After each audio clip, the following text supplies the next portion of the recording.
like, babe, that's just so great that you're doing this and cleaning and doing that. Vice versa, right? That encouraging. The encouragement is key. Absolutely encouraging. And when you see someone breaking down or saying, oh, you are a man, you shouldn't do that, that's not your place in this society, it's okay to correct them. And it takes other men to help correct and break that pattern. Chat Over Popcorn starts now. I want to talk about the stigma that is associated with just the fact that our world has evolved. Most men are also becoming stay-home dads. How do we as a society, how do we break that cycle of, the stigma that's associated with a man wanting to help out in the home? When women are helping out, nobody have a problem. Absolutely. It is expected. You are the woman, does the dishes, get it done. You are the woman, those are the groceries right there, get the meal ready, right? But we have men.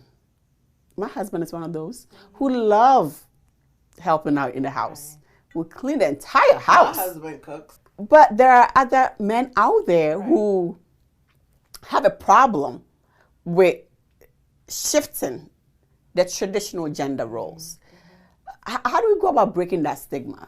Well, I think first is breaking that silence, right? And then you start talking about it, the effects of it, how positive it is. How we talked about when you get support, then it helps you psychologically and emotionally, well, you're emotionally. And sexually. Sexually, right, and all that. Socially, you have more time to do things, and it's more joyful and it's more peaceful in your relationship. So outside of that, praising, like, babe, that's just so great that you're doing this and cleaning and doing that. Vice versa, right? That encouraging. The encouragement is key. Absolutely encouraging. And when you see someone breaking down or saying, oh, you are a man, you shouldn't do that, that's not your place in this society, it's okay to correct them. Right. Because in order for you to break a cycle, for you to break a mentality, a pattern, or maladaptive pattern, I call it, it's for you to be able to correct someone and explain to them the right way of doing things, and explain to them what it is that you're getting from this and what the correct way of things. And it takes other men to help correct and break that pattern. Right. So, quick example. One of my husband's friends, we're not going to name that person here on the show. Right, we're not going to do that. We're not going to do that. But he called my husband and was just throwing a fit, talking about how the wife expects him to clean the dishes. Right. And my husband put him in check. He was like, boy, you better clean those dishes, because you can't expect your wife to be cooking and then having to clean the dishes. We are using the dishes as an example, but nowadays we have dishwasher and all of that, so it's not even a big deal now, right? But let's just, in the absence of a dishwasher, but my husband, being a guy, put him in place, and now he washed the dishes and have an amazing marriage, right? Because just that little thing that he did or is doing now for the wife is change the dynamic. The wife is more happier. Come nighttime, she's gonna approach you because she's satisfied mentally. She's right there emotionally. She's stable. She's connected. She's it's working. But talking about breaking that pattern and that stigma, my husband broke it for this friend of his, letting him know it is okay. I do it at my house.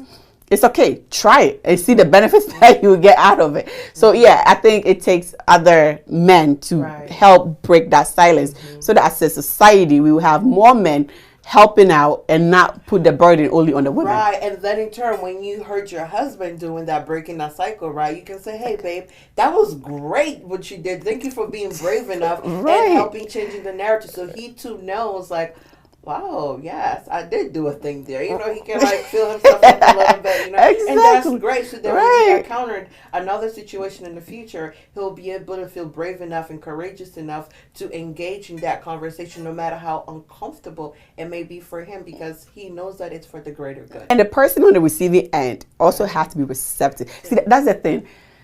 You can preach, you can advise, you can do all of this. I'm sure in the counseling world, you can give the person all the tools and the resources but it's up to the person to take and run with it, right? Absolutely. That's the reason why during my first initial session, when I go through the intake and everything like that, I make it very clear to them.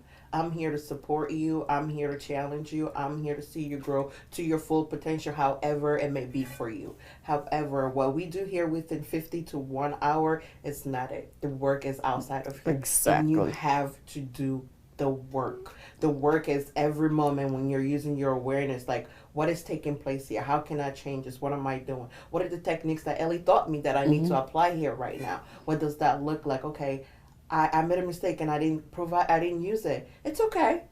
It's okay for you to provide that kindness to yourself and say, I didn't do it this moment, and be okay with them. Provide, and have that compassion towards yourself because you love. Again, talking back on gender roles and taking care of kids. We both have kids. That's true. Let's talk about that one. My first daughter is very close with the dad. Right. Very, very close. And I think, we hear a lot of people say, girls are for the guys and boys are for the moms. And maybe that is true.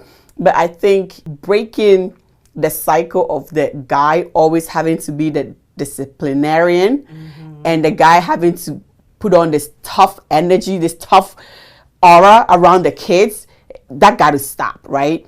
And allowing our fathers to connect with our kids, right? Not all the time that the father is a disciplinarian. Let's establish that, right? I grew up in a disciplinary house where my dad was. Everybody who knows my dad knows he is very strict and he's a disciplinarian because he wants you to thrive. But then there's also that balance. Exactly. That's needed. And so breaking that cycle, I am very passionate about it because there's something about father-daughter relationship that I just find it so beautiful. It's because the foundation that daughter is going to get with the father is going to, dictate how she behave in relationships when she grows. So breaking that cycle, to society, we think the guy or the father should be this person that discipline the kid, yelling on all of that. That just, it doesn't create a safe environment for the kid to connect with the dad. When you are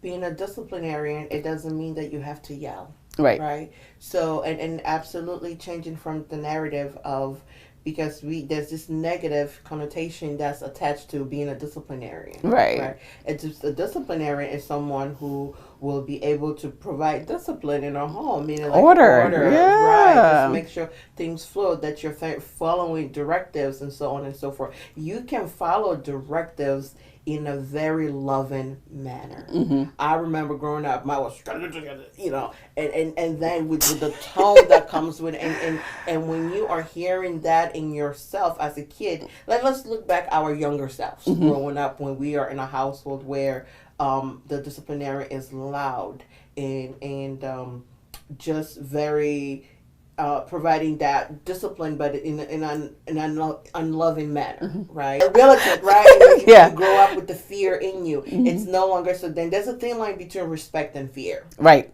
So kids then become adults and then you're like, what happened? What went wrong here? What is the issue? Let's talk about it. And so when you're talking about being a disciplinary, it can be done in a loving way. I think one more thing I want to talk about as far as breaking the generational cycle and the expectation have got to do with our biological clocks and all of that. So guys, thank you so much for tuning in and watching today's episode. The topic was, the expectations that generation and society and our families have been put upon us and the impact it have on our health, our wellness, our mental health, and how we can break those cycles. On our next video, we are going to talk more on how these issues really affect us and the expectations around our biological clock. When should we get married? When should we have babies? How many kids we should have? The gender of the kids we should have. These things that is placing on us. So check the next video. We love having Ellie on our show. She is a wealth of knowledge and insights. And you. I always enjoy talking to you. And I want to thank you guys for watching. If you are not following our page, make sure you subscribe to our YouTube channel and follow us on Facebook and join in on the conversation under the handle Chat Over Popcorn.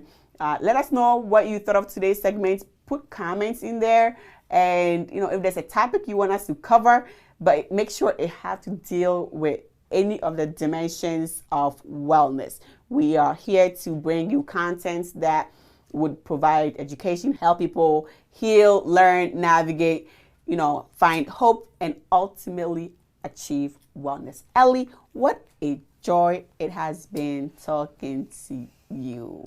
Thank you so much for having me here. I'm truly honored. This is a great conversation that we should have as a society. So this platform definitely create that avenue for people to learn and grow and be the best versions of themselves. So absolutely. This is great. Thank you. You are welcome. No, thank you. And so, guys, remember, our truths are best lived when we dare the moments. Take care. Thank you for watching this episode. To continue with the conversation, subscribe to our YouTube channel and click the bell or notification button to be notified every time new videos get uploaded. Also, click thumbs up to like the video and follow our Instagram and Facebook pages to catch up on all the conversations.